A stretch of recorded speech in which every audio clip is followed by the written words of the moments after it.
Hi friends, welcome back to my channel. హాస్పిటల్కి తీసుకువెళ్ళిన శ్రీధర్ని check చేసిన doctor అయితే 15 రోజులు గడిస్తే కానీ ఏ విషయం చెప్పలేము, ఆయన హార్ట్ చాలా వీక్గా ఉంది అని చెప్పడంతో ఇక ఆ మాటలు విన్న కాంచన అయితే నా భర్తకి ఇలా కావడానికి కారణం నువ్వే అంటూ స్వప్న చెంప పగలగొడుతుంది. ఇదంతా ఎలా జరిగిందో తెలుసుకోవాలి అంటే వీడియో చివరి వరకు ఎక్కడా స్కిప్ చేయకుండా చూడండి. ఇక డాక్టర్ అయితే శ్రీధర్ని టెస్ట్ చేస్తూ ఉంటాడు. ఇక శ్రీధర్ని చెక్ చేస్తున్న డాక్టర్ అయితే ఇక్కడ నొప్పి ఏమైనా వస్తుందా అని చెప్పిక అడుగుతూ ఉంటాడు. ఏమీ రావట్లేదు అని చెప్పి కనడంతో అక్కడ ఉన్న శ్రీధర్ అయితే అలా చెప్పడంతో ఇంతలో అక్కడ ఉన్న కార్తీక్ అలాగే స్వప్న డాక్టర్ ఏం చెప్తాడా అని బయట వెయిట్ చేస్తూ ఉంటారు. ఇక కంగారు పడిపోతూ ఉంటారు. అసలు ఎందుకు ఇలా జరిగిందో ఏంటో, ఆయనకి ఎప్పుడూ లేనిది ఇలా జరగడం ఏంటి అని చెప్పి ఇక కాంచన కంగారు పడిపోతూ ఉంటుంది. ఇంతలో అక్కడ ఉన్న కార్తీక్ మాత్రం నాన్నకి ఏమీ కాదమ్మా, నువ్వు కంగారు పడుకో అని చెప్పి ఇక కాంచనకి ధైర్యం చెప్తూ ఉంటాడు. అప్పుడే అక్కడికి డాక్టర్ అయితే వస్తాడు. శ్రీధర్ని చెక్ చేసి సార్ ఏమైంది, మా ఆయనకి ఎలా ఉంది అని చెప్పి ఇక అంటూ ఉంటే ఇక వెంటనే కార్తీక్ అయితే మా నాన్నగారికి ఎలా ఉంది డాక్టర్, అంతా ఓకే కదా అని చెప్పి ఇక అడుగుతూ ఉంటాడు. ఆ మాటలు విన్న డాక్టర్ అయితే ఏంటి ఓకే, ఆయన హార్ట్ చాలా వీక్గా ఉంది అని చెప్పి కనడంతో ఆ మాటలు విన్న అక్కడ ఉన్న వారందరూ కూడా ఒక్కసారిగా హబాక్ అయిపోతూ ఉంటారు. అక్కడ ఉన్న కాంచన అయితే గుండె పట్టుకొని ఏడ్చేస్తూ ఉంటుంది. ఏంటి డాక్టర్ ఏం మాట్లాడుతున్నారు, ఆయనకేం జరగదు కదా అని చెప్పి ఇక ఏడుస్తూ అడుగుతూ ఉంటే ఆ మాటలు వినే అక్కడ ఉన్న డాక్టర్ మాత్రం ఆయన హార్ట్ చాలా వీక్గా ఉందమ్మా, ఇంకొకసారి కనుక ఆయనకి ఇలాంటి హార్ట్ అటాక్ వస్తే ఖచ్చితంగా ఆయన మీకు దక్కరు అని చెప్పి కనడంతో ఆ మాటలు విన్న అక్కడ ఉన్న అందరు కూడా హబాక్ అయిపోయి డాక్టర్ వైపు అలాగే చూస్తూ ఉంటారు. ఇక కాంచన అయితే పెద్దగా ఏడవడం మొదలు పెడుతుంది. ఇక డాక్టర్ తోటి డాక్టర్ అలా జరగకూడదు, ఆయనకి ఏం అవ్వకూడదు, ఆయనకి ఎంత ఖర్చైనా సరే మీరు మొత్తానికి ఆపరేషన్ చేయండి అని చెప్పి అంటూ ఉంటే ఆపరేషన్ అట్లా చేయకూడదమ్మా, ముందు ఆయన్ని 15 రోజుల్లో అబ్జర్వేషన్ పెట్టాలి, ఫుడ్ అంతా కూడా మార్చాలి, మొత్తం అంతా కూడా డైట్ కంట్రోల్ చేయాలి, ఎక్సర్సైజులు చేయాలి, అతన్ని ఒక చిన్న పిల్లవాడి మాదిరి చూసుకోవాలి, ఆయనకు ఎలాంటి టెన్షన్స్ లేని పనులు, టెన్షన్ ఉండే మాటలు మాత్రం మాట్లాడకూడదు, వినకూడదు, అలాంటివి ఆయన వింటే ఆయన ఇంకా ఎక్కువ టెన్షన్ పడిపోయి ఇంకా ఎక్కువ ప్రెషర్ ఫీల్ అయిపోయి ఆయనకి హార్ట్ అటాక్ వచ్చే ఛాన్సెస్ ఉన్నాయి అని చెప్పి ఇక చెప్పడంతో ఇక అక్కడ ఉన్న డాక్టర్ మాత్రం అవును, ఈ 15 రోజులు మన అబ్జర్వేషన్లోనే ఉంచి ఆయన వ్యాయామం చేస్తున్నట్లు, ఆయన ఫుడ్ కూడా సరిగ్గా తీసుకునేటట్లు, ఆయన చంటి పిల్లల్లాగా చూసుకునేటట్లు మీరే ఎవరో ఒకరు ఇక్కడ ఉండి చూసుకోవాలి, ఆ తర్వాత మళ్ళీ చెక్ చేస్తాం, అలా ఇంకా ఏమైనా ఇంప్రూవ్మెంట్ ఉంటే సరే, లేకుంటే అప్పుడు ఆపరేషన్ అనేది ఖచ్చితంగా చేసి తీరాలి. ఆ మాటలు విన్నా అక్కడ ఉన్న అందరూ కూడా కంగారు పడిపోతూ ఉంటారు. ఇంతలో అక్కడ ఉన్న డాక్టర్ మాత్రం మేం చేసే దాంట్లో కాదు, మీరు చూసుకునే దాన్ని బట్టే ఉంటుంది అని చెప్పి ఇక చెప్పడంతో ఆ మాటలు విని అక్కడ ఉన్న కార్తీక్ అయితే డాక్టర్ గారు మీరు దాంట్లో ఎలాంటి టెన్షన్ పడాల్సిన అవసరం లేదు, మా నాన్నగారిని మేము చాలా జాగ్రత్తగా చూసుకుంటాము అని అనడంతో ఇక డాక్టర్ అయితే అంతా మీ చేతుల్లోనే ఉంది, మీరు ఎలా చూసుకుంటారు అనే దాని మీదే అంతా కూడా ఆధారపడి ఉంటుంది, ఏమైనా సరే టేక్ కేర్ అని చెప్పి ఇక అక్కడి నుంచి వెళ్ళిపోతూ ఉంటాడు. ఇక ఆ మాటలు విన్న కాంచన అయితే చాలా కంగారు పడిపోతూ అసలు నీ వల్లే ఇదంతా జరిగింది, ఆయన ఇంట్లోకి వచ్చిన దగ్గర నుంచి కూడా మీరు అసలు ఆయన సరిగ్గా చూసుకుంటున్నారో లేదో, నువ్వు ఎప్పుడూ కూడా ఆ కాశీని వదిలేసి వేరే వాడితో పెళ్లికి సిద్ధమైపోయావు కదా, దాని గురించి ఆయన ఎప్పుడూ బాధపడుతూ ఉంటాడు, నా కూతురు జీవితం ఏమైపోతుందో ఏంటో అని, ఆ రోజు నేను ఇంటికి వచ్చి నిన్ను ఎంత బ్రతిమలాడాను, మొగుడన్నాక తప్పులు చేయకుండా ఉంటాడా, మనిషి అన్నాక తప్పులు చేయకుండా ఉంటాడా, మీ నాన్న మాత్రం తప్పులు చేయలేదా, నేను మాత్రం సర్దుకుపోలేదా, కానీ నువ్వు ఆ రోజు నేను ఎంత బతిమలాడినా కూడా నువ్వు కాశీ విషయంలో సర్దుకుపోలేదు, పైగా ఇప్పుడు ఇంకో పెళ్లి చేసుకుంటాను అని చెప్తున్నావు, మీ నాన్నకి అది నచ్చలేదు, కానీ నీ అభిప్రాయాన్ని ఆయన మార్చలేరు, అందుకే నీ గురించి ఎక్కువగా ఆలోచించి ఆయన తన ప్రాణాల మీదకే తెచ్చుకున్నాడు, పాపిష్టిదానా అని చెప్పి ఇక లాగిపెట్టి ఒక్కటి పీకుతుంది కాంచన అయితే స్వప్నని. స్వప్న అయితే కంగారు పడిపోతూ పెద్దమ్మ నువ్వు నా బాధని అర్థం చేసుకోవట్లేదు, ఒక ఆడదాని వయ్యుండి నువ్వు నా బాధని అర్థం చేసుకోలేదు, నువ్వు అర్థం చేసుకోకపోతే ఇక నన్ను ఎవరు అర్థం చేసుకుంటారు పెద్దమ్మ అని చెప్పి ఇక కాంచన్ని పట్టుకొని ఏడుస్తూ ఉంటుంది. చిచ్చి, నీలాంటి వాళ్ళని చూస్తుంటేనే నాకు ఒళ్ళంతా కంపరంగా ఉంటుంది, దూరంగా వెళ్ళు అని చెప్పి కనడంతో అమ్మ ఏం చేస్తున్నావు, ఇదంతా హాస్పిటల్, నువ్వు అసలు ఎందుకు ఇలా మాట్లాడుతున్నావు అని చెప్పి కార్తీక్ అయితే కాంచన్ని తిడుతూ ఉంటాడు. ఇక అప్పుడే అక్కడికి వచ్చిన కాశీ అయితే ఏంటత్తయ్య నువ్వు కూడా అసలు ఇందులో స్వప్న తప్పేముంది, తప్పంతా చేసింది నేనే కదా అని చెప్పి ఇక అంటూ ఉంటే, ఒరేయ్ మగవాడన్నాక బయట 100 సమస్యలుంటాయిరా, అయినా మగవాళ్ళు అలా ప్రవర్తించడంలో తప్పేం లేదు, ఆడవాళ్ళే ఇంట్లో వాళ్ళు సర్దుకుపోయి వాళ్ళు ఆలోచించే విధానంలోనే ఉంటుంది అంతా కూడా అని చెప్పి ఇక కాంచన అయితే అంటూ ఉంటే అప్పుడే కావేరి అయితే వస్తూ ఉంటుంది. ఇక కావేరిని చూసిన అందరూ కూడా షాక్ అయిపోతూ ఇక కాంచన మాత్రం ఏం మాట్లాడకుండా సైలెంట్గా ఉంటుంది. ఏంటక్క ఇంకా ఇంకా దీన్ని ఏమీ అనకుండా అలాగే ఉన్నావా? నేను అంతా కూడా ఉన్నాను. అసలు అంతా కూడా దీనివల్లే వచ్చింది.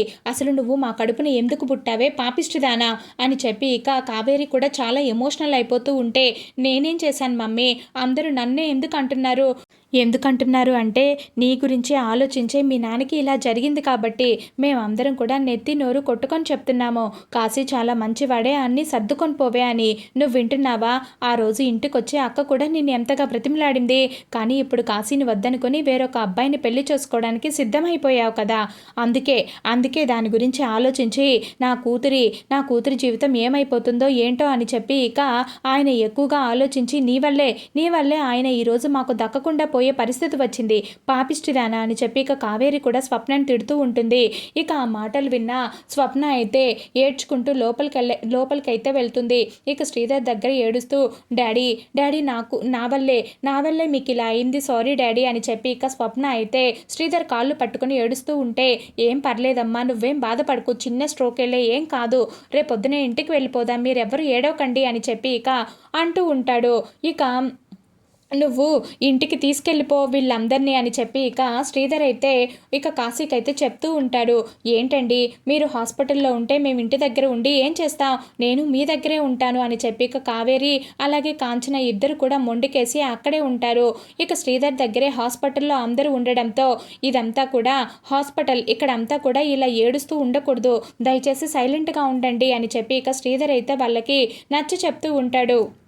ఇక కార్తీక్ అయితే ఇంటికైతే వెళ్తాడు. ఇక ఇంటికి వెళ్ళేసరికి దీప కార్తీక్ కోసం ఎదురు చూస్తూ ఉంటుంది. ఏమైపోయావు బాబా, కనీసం ఒక్కసారి కూడా ఫోన్ చేయలేదు, ఇంతకీ మామయ్య గారికి ఎలా ఉంది, అంతా ఓకేనా, అత్తయ్య గారేరి ఇంకా రాలేదు, ఏమైంది బావా అని చెప్పి ఇక అంటూ ఉంటే, ఏంటో నాకేం అర్థం కావట్లేదు, నాకు చాలా ఏడుపు వస్తుంది దీప అని చెప్పి ఇక అంటూ ఉంటే, ఏమైంది బావా, నువ్వు ఎందుకు ఇంతలా ఏడుస్తున్నావు, అంతానే బాగానే ఉంది కదా అని చెప్పి ఇక అంటూ ఉంటే, లేదు దీప, నాన్నకి హార్ట్ స్ట్రోక్ వచ్చింది కదా, హాస్పిటల్లో ఉన్నాడు కదా, డాక్టర్ గారు ఏం చెప్పారంటే ఇది మైల్డ్ స్ట్రోక్ కాదు, 15 రోజుల అబ్జర్వేషన్లో ఉంచాలి, ఆ తర్వాత వీలైతే ఆయనకి ఎమర్జెన్సీగా ఆపరేషన్ చేయాలి అని చెప్పి ఏడుస్తూ ఉంటే ఇక ఆ మాటలైతే చాటుగా ఉండి పారిజాతం అయితే వింటూ ఉంది. ఏంటి కార్తీక్, మీ నాన్నకి హార్ట్ స్ట్రోక్ వచ్చిందా అని చెప్పి ఇక కార్తీక్ని పారిజాతం అంటూ ఉంటే, అప్పుడే అవును పారు, ఇప్పుడే నేను హాస్పిటల్కి వెళ్ళి వస్తున్నాను అని చెప్పి ఇక అంటూ ఉంటే ఇక పారిజాతం అయితే లోపలికి వెళ్ళి, ఏవండి దశరథ, సుమిత్ర, వసే జోష్న, ఎక్కడ చచ్చావే, కిందకి రావే అని చెప్పి ఇక పెద్దగా అరుస్తూ ఉంటుంది. ఇక ఆ మాటలు విన్న అందరు కూడా హాల్లోకి అయితే వస్తారు. ఇక వచ్చిన తర్వాత, ఏంటి పారిజాతం, ఎందుకు అంతలా నరుస్తున్నావు, ఎందుకు అందరినీ ఇలా పిలుస్తున్నావు అని చెప్పి ఇక అంటూ ఉంటే ఇక అప్పుడే, చెప్పు పిన్ని, ఎందుకు ఇంత పెద్దగా అరుస్తున్నావు అని చెప్పి ఇక దశరథ్ కూడా అడుగుతూ ఉంటాడు. అదేంటండి, అల్లుడి గారికి హార్ట్ స్ట్రోక్ వచ్చిందంట అని చెప్పి ఇక చెప్పడంతో, ఏంటి అని చెప్పి ఇక పారిజాతంని మరొకసారి అడుగుతూ ఉంటాడు. అవునండి, శ్రీధర్కి హార్ట్ అటాక్ వచ్చిందంట అని చెప్పి కనగానే, అవునండి ఇదిగో కార్తీక్ ఇప్పుడే హాస్పిటల్ నుంచి వస్తున్నారంట, మనం అందరం కూడా హాస్పిటల్కి వెళ్దాం పదండి, అల్లుడి గారిని చూద్దాం అని చెప్పి ఇక అంటూ ఉంటే ఇక అందరూ కూడా బయలుదేరి ఇక హాస్పిటల్కి శ్రీధర్ దగ్గరికి అయితే వెళ్తారు. ఇక అక్కడికి వెళ్ళేసరికి అక్కడ కావేరి అలాగే కాంచన కూడా బాధపడుతూ ఉంటారు. వీళ్ళందరూ కూడా వెళ్ళి ఇక శ్రీధర్ని పలకరిస్తూ ఉంటాడు. ఇక కాంచన అయితే కాంచను చూసి ఇక శివనారాయణ ఒక్కసారిగా హబాకైపోతూ, ఏంటమ్మా నువ్వు, ఎప్పుడు జరిగింది, అల్లుడి గారికి ఇలా జరుగుతుందన్న విషయం నాకు ఒక్క మాట కూడా ఫోన్ చేసన్నా చెప్పలేదు అని చెప్పి ఇక అంటూ ఉంటే, ఏమో నాన్న, నాకు చాలా టెన్షన్ వచ్చేసింది, ఈయనకి ఇలా హాస్పిటల్లో ఉన్నాడు అని చెప్పగానే నాకు కూడా కాళ్ళు చేతులు ఆడలేదు, ముందు నేను ఇన్ని చూడాలి అని చెప్పి ఇక పరిగెత్తుకుంటూ హాస్పిటల్కి అయితే వచ్చేసాను. ఇక్కడికి వచ్చిన తర్వాత డాక్టర్ చెప్పిన మాటలు విని నాకు ఇంకా కొంచెం టెన్షన్ వచ్చింది, 15 రోజులు ఇన్ని చాలా జాగ్రత్తగా చూసుకోవాలి అని చెప్పారు అని చెప్పి ఇక కాంచన చెప్పడంతో ఇక ఒక్కసారిగా షాక్ అయిపోతూ ఉంటాడు శివనారాయణ. ఏంట్రా, మీ నాన్నకి ఏమైంది అని చెప్పి ఇక శివనారాయణ అయితే కార్తీక్ని అడుగుతూ ఉంటాడు. ఇక కార్తీక్ అయితే ఏం చెప్పాలో అర్థం కాక నోట్లో నీళ్లు నములుతూ అది లేవేం లేదు తాత, ఏదో చిన్న చిన్న స్ట్రోక్ వచ్చింది అని చెప్పి ఇక చెప్పాలా వద్దా అని చెప్పి ఇక మనసులోనే ఆలోచిస్తూ ఉంటాడు. ఇక అది గమనించిన శివనారాయణ అయితే నువ్వు నా దగ్గర ఏదో దాస్తున్నావు కదూ, నాకు అనిపిస్తుంది, నీ మొహం చూస్తుంటేనే నాకు తెలిసిపోతుంది, నిజం నిజం చెప్పరా, ఏదో ప్రమాదం ఉందనే అర్థమవుతుంది, ఏమైందిరా చెప్పరా అని చెప్పి ఇక కార్తీక్ని నిలదీస్తూ ఉంటాడు. ఇక కార్తీక్ చెప్పకుండా అలాగే సైలెంట్గా నిలబడేసరికి ఇక శ్రీధర్ అయితే ఇక తను కారు తోలుకుంటూ వచ్చినప్పుడు ఇక తను చేయి లాగేస్తూ కార్తీక్కి ఫోన్ చేయబోవడంతో ఇక అప్పుడే హార్ట్ స్ట్రోక్ వచ్చి పడిపోవడం, ఎవరో ఒక అబ్బాయి వచ్చి ఇక తనని కాపాడడం జరిగిందంతా కూడా చెప్తూ ఉంటాడు. లేచిన టైం బాగుండబట్టి సరిపోయింది, ఆ అబ్బాయి ఎవరో టయానికి దేవుళ్లాగా వచ్చి నీ ప్రాణాలు కాపాడాడు, శ్రీధర్ లేకుంటే నా కూతురు పరిస్థితి ఏమైపోయి ఉండేది అని చెప్పి ఇక అంటూ ఉంటే, అవును మామయ్య గారు, నిజంగానే ఆ రోజు ఆ అబ్బాయి చాలా దేవుళ్లాగా వచ్చి నన్ను కాపాడాడు, నిజంగానే లేకుంటే ఆ రోజే నా ప్రాణాలు గాల్లో కలిసిపోయి ఉండేవి అని చెప్పి ఇక అంటూ బాధపడుతూ ఉంటాడు. ఇక ఆ మాటలు విన్నా దశరథ అలాగే సుమిత్ర, అన్నయ్య గారు మీరు అలా బాధపడకండి, ఎంతో కష్టమైన నా ఆపరేషన్ కూడా దేవుడు కరుణించి నన్ను బ్రతికేలాగా చేశాడు కదా, అలాగే మీకు కూడా ఈ గండం నుంచి మిమ్మల్ని గట్టెక్కిస్తాడు, మీరేం బాధపడకండి అని చెప్పి ఇక దశరథ అయితే శ్రీధర్కి ధైర్యం చెప్తూ ఉంటాడు. ఏమో బావా, నాకేమీ అర్థం కావట్లేదు అని చెప్పి ఇక అంటూ ఉంటే, వీడు పోతే పీడ విరగడైపోతుంది, అప్పుడు మా బావ ఖచ్చితంగా బాధల్లో పీకల్లోతుల్లో కూరుకుపోయి ఉంటాడు, ఇప్పుడు ఖచ్చితంగా వీళ్ళు నా పెళ్లి ప్రస్తావన అయితే తీసుకురాడు, ఈ శివనారాయణకి కూతురంటే ఎక్కడలేని మక్కువ కదా, అప్పుడు కూతురు భర్త చచ్చిపోయి పీకల్లోతు బాధల్లో ఉంటే వీళ్ళు ఖచ్చితంగా నా పెళ్లి గురించి ఆలోచించరు, ఇదే కరెక్ట్ సమయం, నేను ఎలాగైనా సరే ఈ శ్రీధర్ గారిని లేపేశాననుకో, అప్పుడు నాకు రూటు క్లియర్ అయిపోతుంది అని చెప్పి ఇక జోష్న అయితే కోపంగా శ్రీధర్ వైపు అలాగే చూస్తూ ఉంటుంది. అది గమనించిన పారిజాతం, ఏంటే నీ గురించి నాకు బాగా తెలుసు, ఇప్పుడు కనుక శ్రీధర్ పరిస్థితి మెరుగైతే మళ్ళీ వీళ్ళు నాకు ఇంట్లో పెళ్లి ప్రయత్నాలు మొదలు పెడతారు, అందుకే ఈ శ్రీధర్ గారిని ఎలాగైనా సరే హాస్పిటల్లో ఉంచేద్దాము అనుకుంటున్నావు కదా అని చెప్పి ఇక పారిజాతం అయితే జోష్న దగ్గరకు వచ్చి మాట్లాడుతూ ఉంటే, ఎంతైనా నువ్వు నా నాన్నమ్మ అనిపించావు గ్రాని, నేను ఎలా ఆలోచిస్తానో నీకు బాగా తెలుసు కదా, నేను అలాగే ఆలోచిస్తున్నాను అని చెప్పి ఇక అంటూ ఉంటే, ఒసై పాపిష్టిదానా, నీకు పెంచిన వాళ్ళంటే ఎలాగో మమకారం లేదు, కనీసం అదిగో అక్కడ ఏడుస్తుంది చూడు నీ మేనత్త, దాన్ని చూసైనా నీకు కనీసం బాధ అయినా పుట్టలేదే, ఇదే కాదు ఏ ఆడదైనా సరే తన భర్తకి బాగోలేదు అని అంటే ఖచ్చితంగా తనకి ఏమైపోయినా పర్వాలేదు, తన భర్త మాత్రం సుఖంగా ఉండాలి అనుకుంటుంది, ఆ విషయంలో నేను కూడా వాళ్ళకే ఓటు వేస్తాను, నువ్వు ఇలాంటి తిక్క పనులన్నీ చేయకు, శ్రీధర్ చాలా మంచివాడు, చాలా తెలివైనవాడు, వాడిని నువ్వు ఏదైనా చేసావనుకో ఖచ్చితంగా అప్పుడు ఆ పాపం నీకు ఊరికే పోదు, అంతేకాదు అప్పుడు నువ్వు ఇంకా ఈ ఇంట్లో దోషులాగా మిగులుతావు, కార్తీక్ గాడు నిన్ను అస్సలు వదలడు, అప్పుడు ఏమనుకుంటున్నావో అని చెప్పి ఇక అంటూ ఉంటే, నాకేం చేయాలో నాకు బాగానే తెలుసులే, నువ్వు వచ్చి నాకు లెక్కర్లు ఉచిత సలహాలు ఇవ్వనవసరం లేదు అని చెప్పి ఇక జోష్న కోపంగా అక్కడి నుంచి వెళ్ళిపోతూ ఉంటుంది. ఇక అది చూసిన పారిజాతం అయితే, ఇది మారదు, దీనికి బుద్ధి రావాలని ఆ దేవుణ్ణి కోరుకుంటాను అని చెప్పి ఇక పారిజాతం అయితే వెళ్ళే జోష్న వైపు అలాగే చూస్తూ ఉంటుంది. ఇక అందరూ కూడా ఇంటికైతే వచ్చేస్తారు. ఇక ఇంటికి వచ్చిన తర్వాత శివనారాయణ అయితే ఇక కాంచన గురించి శ్రీధర్ గురించి ఆలోచిస్తూ ఉంటాడు. అది గమనించిన పారిజాతం, ఏంటండి ఇంకా కాంచన గురించే ఆలోచిస్తున్నారా అని చెప్పి ఇక అంటూ ఉంటే, అవును పారిజాతం, చూడు నా కూతురికి ఎంత పెద్ద కష్టం వచ్చిందో, ఈ రెండు కుటుంబాలు కూడా కలిసిపోయి అంతా బాగుంది అనుకునే టైంకి ఇక సుమిత్రకి మొన్నటిదాకా క్యాన్సర్ అని బోన్ మ్యారో అని చెప్పి ఎంత టెన్షన్ పడ్డాం, అమ్మయ్య సుమిత్ర కాస్త కోలుకునింది అనుకుని ఇక జోష్నకి పెళ్లి సంబంధాలు మొదలు పెడదాం అనుకునే లోపు చూడు ఈ ఇంటి అల్లుడికి ఇలా జరిగింది, ఇప్పుడు శ్రీధర్ పరిస్థితి ఏమైపోతుందో, నా కూతురు పరిస్థితి ఏమైపోతుందో నాకు టెన్షన్గా ఉంది అని చెప్పి ఇక అంటూ ఉంటే, మీరేం టెన్షన్ పడకండి, మీరు టెన్షన్ పడితే ఎలాగా, ఈ ఇంటికి మూల స్తంభం మీరు, అలాంటిది ఇలాంటి పరిస్థితుల్ని ఎదుర్కొని ఎలాగైనా సరే అల్లుడిని మనము ఈ గండం నుంచి బయటపడేద్దాం, అల్లుడి పేరు మీద మనం మృత్యుంజయ హోమం జరిపిద్దాం అని చెప్పి అనడంతో అలాగే రేపు పంతులు గారిని పిలిపిస్తాను, అల్లుడి జాతకం చూపించి ఖచ్చితంగా ఏదైనా పూజ చేయాలేమో పరిహారం కోసం అని చెప్పి అడుగుతాను అని చెప్పి శివనారాయణ అయితే చెప్తూ ఉంటాడు పారిజాతంకి. ఇది ఇలా ఉండగా కార్తీక్ అయితే ఇంటికైతే వస్తూ ఉంటాడు.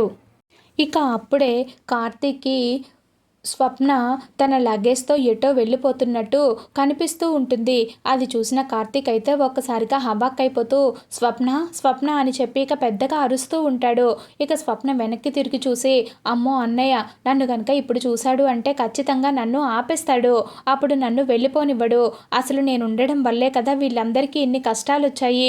ఇప్పుడు నాన్నకు కూడా హార్ట్ అటాక్ రావడానికి కారణం నేనే కదా. పెద్దమ్మ కూడా నన్ను అలాగే అనింది. అంతేకాదు హాస్పిటల్లో నన్ను అనరాని మాటలు అనింది. దానికి మా అమ్మ కూడా సపోర్ట్ చేసింది. అసలు నేనే లేకుండా పోతే వీళ్ళందరూ హ్యాపీగా ఉంటారు కదా, అన్నయ్యకి దొరకకూడదు అని చెప్పి స్వప్న స్వప్న అని పిలుస్తున్న కార్తీక్ మాటలు వినిపించుకోకుండా స్వప్న అయితే పరిగెత్తడం మొదలు పెడుతుంది. స్వప్న ఎప్పుడైతే పరిగెట్టడం మొదలు పెట్టిందో అది చూసిన కార్తీక్ అయితే ఇది ఖచ్చితంగా స్వప్నే నా నుంచి దూరంగా పారిపోవాలనుకుంటుందా, అందుకే లగేజ్ని తీసుకొని వెళ్ళిపోతుందా. ఇప్పుడు స్వప్న ఇంట్లో నుంచి వెళ్ళిపోయింది అని తెలిస్తే మాస్టర్ గారి పరిస్థితి ఏమైపోతుంది, ఎలాగైనా స్వప్నని పట్టుకోవాలి అని చెప్పి కార్తీక్ అయితే వేగంగా పరిగెత్తి స్వప్న చెయ్యి అయితే పట్టుకుంటాడు. అది చూసిన స్వప్న అయితే నన్ను వదలన్నయ్యా, నేను ఇంట్లో నుంచి వెళ్ళిపోతాను, నన్ను వెళ్ళిపోనివ్వు అని చెప్పి ఏడుస్తూ ఉంటుంది. చెయ్యి విదిలించుకుంటూ అది చూసిన కార్తీక్ అయితే స్వప్న చెయ్యి పగలు కొడతాడు. అప్పుడు ఒక్కసారిగా షాక్ అయిపోయి ఏంటన్నయ్యా నువ్వు కూడా నన్నే కొడుతున్నావా, అందరూ నన్ను దోషిలాగా చూస్తున్నారు, ఉదయం చూసావు కదా పెద్దమ్మ హాస్పిటల్లో నన్ను ఎలా తిట్టిందో, దానికి మా అమ్మ కూడా వంత పాడింది, అందుకే మీరందరి మాటల్ని నేను భరించలేక నేను ఇంట్లో నుంచి వెళ్ళిపోతున్నాను అని చెప్పి కనడంతో నువ్వు వెళ్తే ప్రాబ్లం సాల్వ్ అయిపోతుందా, అయినా నువ్వు ఇంట్లో నుంచి వెళ్ళిపోయావని తెలిస్తే మళ్ళీ మాస్టర్ గారు గుండె ఇంకొంచెం వీక్ అయిపోతుంది, నా కూతురు ఎక్కడ్రా అని అడిగితే నేనేం సమాధానం చెప్పాలి చెప్పు అని చెప్పి అంటూ ఉంటే అవన్నీ నాకు తెలియదన్నయ్య, మా నాన్నకి నా వల్లే గుండెపోటు వచ్చింది అని అందరూ నన్ను దోషులాగా నిలబడుతుంటే దాన్ని చూసి నేను తట్టుకోలేకపోయాను. నేను కాశీ చేసిన పని వల్ల నేను ఎంత నరక యాతన అనుభవిస్తున్నానో అది కేవలం నాకు మాత్రమే తెలుసు. కాశీని మంచి బిజినెస్ మ్యాన్గా చూడాలని చెప్పి నేను మా నాన్నతో పాటు అదే ఇంట్లో ఉన్నాను. కానీ కాశీ మాత్రం తనకు ఉద్యోగం వచ్చిందని చెప్పి నన్ను మోసం చేసి ఉద్యోగం చేస్తున్నట్లు ఇదిగో ఈ పార్కుల చుట్టూరు రోడ్ల చుట్టూరు పట్టుకొని తిరిగాడు. ఆ నిజం తెలిసిన తర్వాత కాశీని ఎలాగైనా మార్చాలని నేను మా నాన్నని అడిగితే మా నాన్న తన దగ్గర పిఏగా పెట్టుకున్నాడు. కానీ కాశీ ఏం చేశాడు, నాన్ననే దోషిగా చేసి జైలుకి పంపించాడు. నాన్ననికి ఇంత వెన్నుపోటు పొడిచిన వాడిని తిరిగి మళ్ళీ నన్ను భర్తగా నాన్నే అంగీకరించమంటే నేను ఎలా అంగీకరిస్తానన్నయ్యా, నా మనసు ఒప్పుకుంటుందా, నా మనసు ఒప్పుకోవట్లేదు.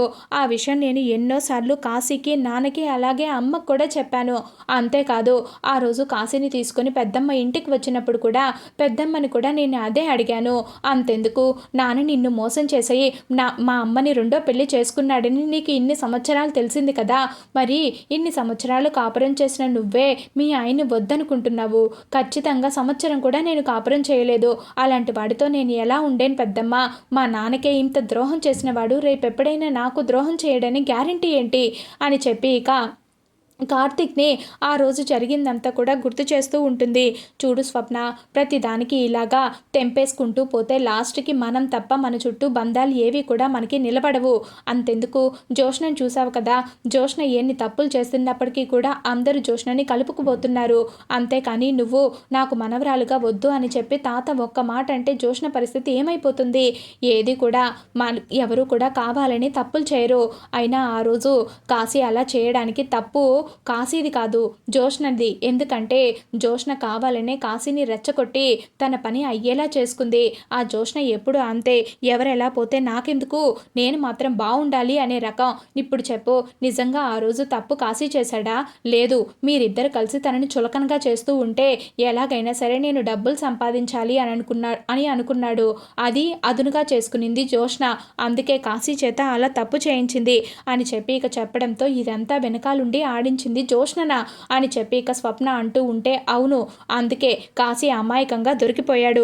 లేకపోతే మళ్ళీ మారిపోయి తను ఎందుకు మామయ్య గారిని బయటికి తీసుకొచ్చే విధంలో నాకు హెల్ప్ చేస్తాడు చెప్పు అని చెప్పి తను పోలీస్ స్టేషన్కి వచ్చి నిజం కూడా చెప్పాడు. కానీ తన మనవరాలు గురించి ఎక్కడ బయటకు తెలిస్తే పరువు పోతుందో, తనకి పెళ్లి కాదో అని చెప్పి తాతయ్య ఇదంతా దాచిపెట్టాడు. అంతేకాదు కాశీ ఈ విషయాలు ఏవి కూడా నీకు చెప్పొద్దని నా దగ్గర ప్రామిస్ చేసుకున్నాడు అని చెప్పి చెప్పడంతో ఆ మాటలు విన్న స్వప్న అయితే కాశీని గుర్తు తెచ్చుకుంటూ కాశీ తప్పు చేసినప్పటికీ కూడా మారడానికి ఎంతో ప్రయత్నం చేశాడు. నేను ఎన్నో మాటలు అంటున్నప్పటికీ కూడా నా దగ్గర ఒక్క విషయం కూడా చెప్పకుండా అన్నిటినీ మౌనంగా భరిస్తున్నాడు. అందుకేనేమో అమ్మ, నువ్వు కాశీ కంటే మంచి భర్త నీకెవడు దొరకడే, దయచేసి నీ భర్తతో నువ్వు కలిసిపో అని చెప్పి నాకు ఎప్పుడు కూడా చెవులో పోడు పెట్టుకొని మరీ చెప్తూ ఉండేది అని చెప్పి బాధపడుతూ ఉంటుంది స్వప్న అయితే. ఇది ఫ్రెండ్స్, నచ్చితే ఖచ్చితంగా సబ్స్క్రైబ్ చేసుకోండి.